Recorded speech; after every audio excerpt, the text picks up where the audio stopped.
ഞാനെൻ്റെ ഫ്രണ്ട്സിൻ്റെ അടുത്ത് പറഞ്ഞു ആവശ്യമുള്ള സമയത്ത് നല്ല ഫുഡ് കഴിക്കാനോ നല്ല ഡയറ്റ് അത് പറ്റില്ല, അതിൻ്റെ അകത്ത് കലോറി കൂടുതലാണെന്നൊക്കെ പറയുമ്പോൾ ഞാൻ പറഞ്ഞു പൊന്നു കൂട്ടുകാരാ പറ്റുമെങ്കിൽ തിന്ന് ഈ സാധനമൊക്കെ കഴിക്ക്. ഇവനൊക്കെ ഈ നല്ല നമ്മൾ എവിടെയെങ്കിലും സ്ഥലത്ത് പോയിട്ട് നല്ല മട്ടൻ ബിരിയാണിയും ഒക്കെ വിൽക്കുന്ന സ്ഥലത്തേ അത് വേണ്ടക്ക ഞാൻ തിന്നാൻ പറ്റുമെങ്കിൽ തിന്ന്. ഈ ഫുഡിനോടുള്ളൊരു അതെങ്ങനെ കൺട്രോൾ ചെയ്യുന്നു? ഞാനെല്ലാം കഴിക്കുന്ന ആളാണ്, പക്ഷെ അങ്ങനെ ഒരുപാട് കഴിക്കില്ലെന്നുള്ളൂ. കുറേശ്ശെ കഴിക്കുള്ളൂ എല്ലാവരും. ഒരു മമ്മൂക്ക എല്ലാം കഴിക്കും, പക്ഷേ കുറച്ച് ലിമിറ്റ് വെച്ച് കഴിക്കും. ഞാനെല്ലാം കഴിക്കും. എനിക്ക് ഫുഡിൻ്റെ ക്വാണ്ടിറ്റി കുറച്ച് കഴിക്കുള്ളൂ. മിക്കതെ കുറച്ച് ക്വാണ്ടിറ്റി കഴിക്കും, എല്ലാം കഴിക്കും. ബീഫാണെങ്കിലും ചിക്കനാണെങ്കിലും മട്ടനാണെങ്കിലും ഫിഷ് ആണെങ്കിലും ഒക്കെ എല്ലാം നമുക്കിഷ്ടമാണ്. പക്ഷേ എല്ലാം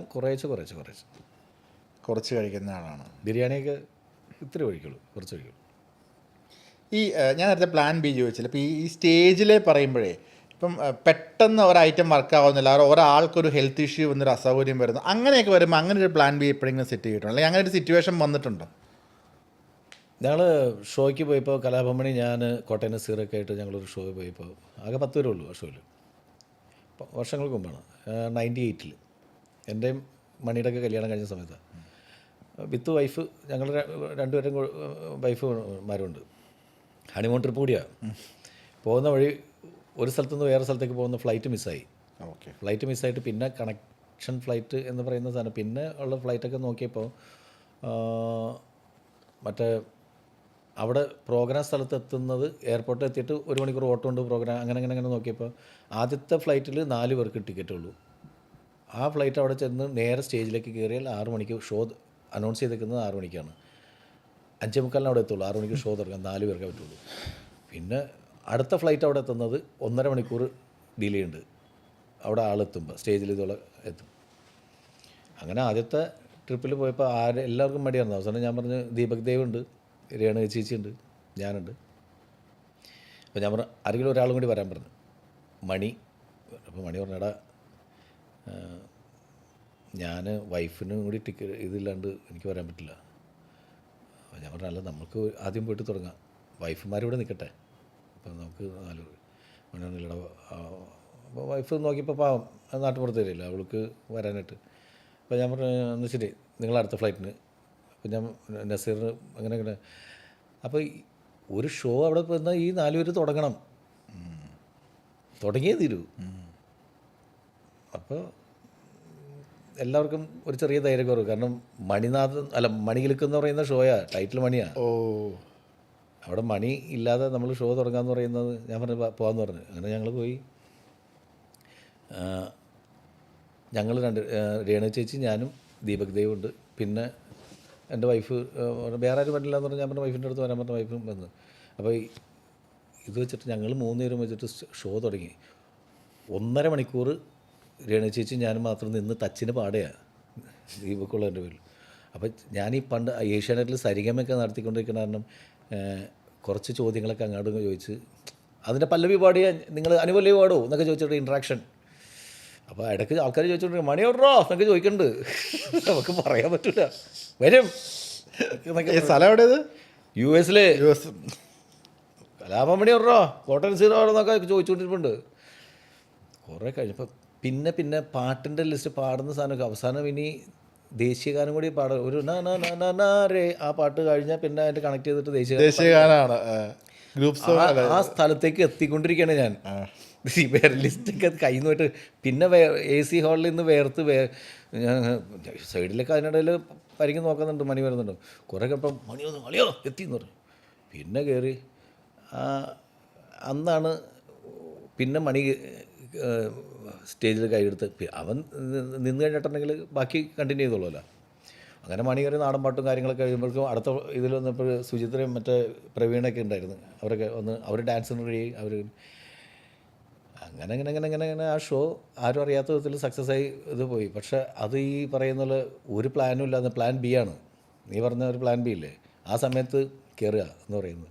പ്ലാൻ ബി അല്ല അത്, അപ്പം സ്പോണ്ടേനിയസ് ആയിട്ട് തീരുമാനിക്കണതാണ് അതെല്ലാവരും. പിന്നെ കോട്ടയം നസീർ എല്ലാവരും കയറ്റി വിട്ട് കഴിഞ്ഞാൽ 1 മണിക്കൂർ ഓഡിയൻസിനെ കയ്യിലെടുക്കാൻ പറ്റുന്ന കലാകാരന്മാരാണ് കൂടെ ഉണ്ടായിരുന്നത്. വലിയ അനുഗ്രഹം. അതിപ്പോൾ വെറുതെ കയറി തള്ളി വിട്ടിട്ട് അയ്യോ 1 മണിക്കൂറൊന്ന് അതിൽ ഞങ്ങളെല്ലാവരും നമുക്ക് പറ്റും. നസീറിനാണെങ്കിലും എനിക്കാണെങ്കിലും മണിക്കാണെങ്കിലും 1 അല്ല 2 മണിക്കൂർ നമ്മൾ ആളെ പിടിച്ചു നിർത്താനായിട്ടുള്ള ദൈവം അനുഗ്രഹിച്ചിട്ടുള്ളൊരു ഇതുണ്ട്. അപ്പോൾ അത് ഉള്ളതിൻ്റെ ഒരു കോൺഫിഡൻസാണ്, അല്ലാതെ പറ്റില്ല. അത് ഈ എക്സ്പീരിയൻസാണ്, സ്റ്റേജ് എക്സ്പീരിയൻസ്. അമർ അക്ബർ അന്തോണിയുടെ ഒരു ഇൻ്റർവ്യൂവിനിടയ്ക്ക് ആദർശിക്ക പറഞ്ഞ ഒരു ഡയലോഗുണ്ട്. പൃഥ്വിരാജിൻ്റെ അടുത്ത് പോയി കഥ പറയുമ്പോൾ പൃഥ്വിരാജ് പറയുന്നത് ഇത് എത്ര ദിവസത്തിനുള്ളിൽ ഷൂട്ട് തീർക്കാൻ പറ്റുമെന്ന് പറയുമ്പം ഇതൊരു 30 ദിവസം മതി, ഞാൻ ദേമാവലുമ്പത്തൊക്കെ ചെയ്യുന്നതാണ് എന്ന് പറഞ്ഞപ്പം പൃഥ്വിരാജിൻ്റെ ഒരു നോട്ടം ഉണ്ടായിരുന്നു പറയുന്നത്. അപ്പം ആ ഒരു ഡയറക്ഷൻ നാദർഷിക്ക, പിന്നെ അമർ അക്ബർ അന്തോണി ഗംഭീരമായിട്ട് ചെയ്യുന്നു. ആ ഒരു തോട്ട് പ്രോസസ്സിൽ നിന്നും നാദർഷിക്കലെ ഡയറക്ടർ ഇപ്പോൾ മാജിക് മഷ്റൂം വരെ എഴുതി നിൽക്കുമ്പോൾ ആ ഡയറക്ടർ ഒരു വളർച്ച എങ്ങനെ നോക്കിക്കാണുന്നു? ഈ അങ്ങനെ ടെൻഷൻ വെച്ചിട്ട് വർക്ക് ചെയ്യുന്ന ആളല്ല നമ്മളൊക്കെ. നമ്മൾ റിലാക്സ്ഡ് ആയിട്ട് നമ്മൾ ചെയ്യുന്ന സബ്ജക്റ്റുകൾക്ക് നമ്മൾ മെൻ്റൽ ടെൻഷൻ പറഞ്ഞപ്പോഴാണെന്ന് പറയുക, ടെൻഷൻ വന്നു കഴിഞ്ഞിട്ടുണ്ടെങ്കിൽ നമുക്ക് വർക്ക് മുന്നോട്ട് പോകില്ല. ടെൻഷൻ അടിച്ചിട്ട് കാര്യമില്ല, ടെൻഷൻ അടിച്ച് നമ്മുടെ ആരോഗ്യം കളയാമെന്ന് മാത്രമേ ഉള്ളൂ. അപ്പോൾ ഷൂട്ടിംഗ് സമയത്ത് ചില സമയത്ത് ഭയങ്കര ഭീകരമായിട്ടുള്ള മഴ വരും, ഇതൊക്കെ. അപ്പം നമുക്കറിയാം നമ്മൾ ആ സമയത്ത് ടെൻഷൻ അടിച്ച് കഴിഞ്ഞാൽ നമ്മുടെ ആരോഗ്യം നശിപ്പിക്കാമെന്നല്ലാണ്ട് കാം ആൻഡ് ക്വയറ്റായിട്ട് നിന്നിട്ട് അതിനെ ഹാൻഡിൽ ചെയ്യാമെന്ന് പറയുന്നൊരു സാധനമുണ്ട്. അതിപ്പോൾ അമർ അക്ബർ അന്തോണി ചെയ്ത സമയത്ത് ചോദിച്ചിട്ടുണ്ട്, രാജു അവരുടെ ഒരു എക്സ്പീരിയൻസ് നമ്മളെക്കാൾ വർക്കിൻ്റെ കാര്യത്തിൽ സീനിയർ അല്ലേ അവർ, സുജിത്താണെങ്കിലും ക്യാമറമാനാണെങ്കിലും. അപ്പം ഞാൻ തമാശക്ക് പറഞ്ഞ കാര്യങ്ങളാണ് ഞാൻ ഈ പറഞ്ഞത്, അല്ലാണ്ട് 30 ദിവസം കൊണ്ട് തീർക്കില്ല. മാവേലി കൊമ്പത്ത് 10 ദിവസം കൊണ്ട് 10 പാട്ടും 10 സ്കിറ്റുമാണ് ഷൂട്ട് ചെയ്യണത്, 1 മണിക്കൂർ ഐറ്റം.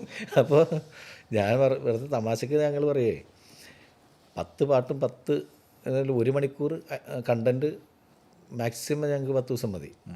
അപ്പോൾ ഇത് 2.5 മണിക്കൂർ കണ്ടിട്ട് പറഞ്ഞാൽ 30 ദിവസം തന്നെ ഇവർ കളിയാക്കിയതാണ്, അല്ലാണ്ട് സിനിമ ചെയ്യാൻ വേണ്ടി അവന്മാർ ഇങ്ങോട്ട് കളിയാക്കിയതാണ്. ഇക്കാക്ക അപ്പം ഞാൻ പറഞ്ഞു ഇങ്ങനെ ഈ മാവേലി മുമ്പത്തേക്ക് എത്ര ദിവസം ഉണ്ടോ ഷൂട്ട് ചെയ്തിരുന്നെന്ന് ചോദിച്ചപ്പോൾ ഞാൻ പറഞ്ഞു 10 ദിവസമാണ് ചോദിച്ചു.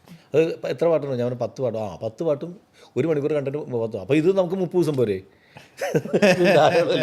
ചോദിച്ചിട്ട് ഇങ്ങോട്ട് നമ്മൾ ട്രോൾ ചെയ്താണ്. നമ്മൾ പിന്നെ സോങ് എടുക്കാൻ ഹൈദരാബാദിൽ ചെന്നപ്പോൾ 5 ദിവസം കൊണ്ട് 2 സോങ് തീർത്ത് ദിനേശ് മാസ്റ്ററാണ് കൊറിയോഗ്രാഫർ. അപ്പോൾ ഇക്ക ചോദിച്ചാണ് ഇത് കൊള്ളാല്ല, ഇനി 10-20 സീനും കൂടി ഉണ്ട്, അതുകൂടി എന്താ മാസ്റ്ററെ ഏൽപ്പിക്കാം. ആ ഇപ്പം ലാഭമായല്ലോ എന്നൊക്കെ ലാഭമായില്ലോ.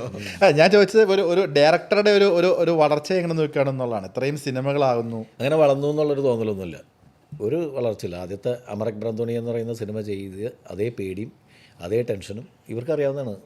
ഫസ്റ്റ് പടം ചെയ്യുമ്പോഴാണ് ഞാൻ ഈ പടം ചെയ്തിരിക്കുന്നത്. ഇപ്പോഴും അങ്ങനെ വലിയ വളർച്ചയൊന്നും ഉണ്ടായിട്ടൊന്നും എനിക്ക് തോന്നിയിട്ടില്ല. മാനസികമായിട്ട് ഞാൻ അല്ല, അത് ചെയ്യണമെങ്കിൽ ഭയങ്കര നല്ലതാണ്. ഇപ്പം നമ്മൾ സ്റ്റേജ് ഷോയ്ക്ക് കയറുകയാണെങ്കിലും നമ്മൾ സ്ഥിരം ചെയ്യണല്ലേ എന്നുള്ള ഒരു ആറ്റിറ്റ്യൂഡ് ഒരിക്കലും കണ്ടിട്ടില്ല. ആദ്യമായിട്ട് സ്റ്റേജിൽ കയറണ പോലെ ആ ടെൻഷനിലേക്ക് അവിടെ അന്നേരം വയറുവേദനെടുക്കും. എനിക്കും അങ്ങനെ കേട്ടാ, അത് സത്യമാണ്. അതായത് ഫസ്റ്റ് പാട്ട് പാടാൻ കയറുന്നതിന് മുമ്പ് ഇപ്പോഴും ഉണ്ട് കൈക്കൊരു വിറവലും എത്ര സ്റ്റേജ് 10,000 സ്റ്റേജ് കവർ ചെയ്താണ് നമ്മൾ. പക്ഷേ ഇപ്പോഴും ആദ്യത്തെ പാട്ട് പാടാൻ കയറുമ്പോൾ അപ്പോൾ ചിത്ര ചേച്ചിയും ഞാനും കൂടി വന്നപ്പോൾ UK വിനീത് ശ്രീനിവാസനും ഞാനും ചിത്ര ചേച്ചി കൂടി പോയിരുന്നു. അപ്പോൾ ആ സമയത്ത് ചേച്ചി പറഞ്ഞ് എന്ത് പറ്റിയെന്ന് വെച്ച്. അപ്പോൾ ഞാനിങ്ങനെ ഇങ്ങനെ പ്രയർ കാര്യങ്ങളൊക്കെ ആയിട്ട് ഇങ്ങനെ നിൽക്കുക. ചേച്ചി വെച്ച് എന്ത് ടെൻഷൻ ഉണ്ടാകും. ഞാൻ പറഞ്ഞു ഇപ്പോഴും ഉണ്ട് ചേച്ചി, കൈകാലം പറയില്ല ഫസ്റ്റ് പാട്ട് പാടാൻ കയറുമ്പോൾ. ചേച്ചി പറഞ്ഞു അത് നല്ലതാണ്. ഞാൻ പറയേ, ചേച്ചി പറഞ്ഞ് നല്ലതാണ് നാദർഷ, ആ ഒരു പേടിയാണ് നമ്മൾ നിലനിർത്തുന്നത്.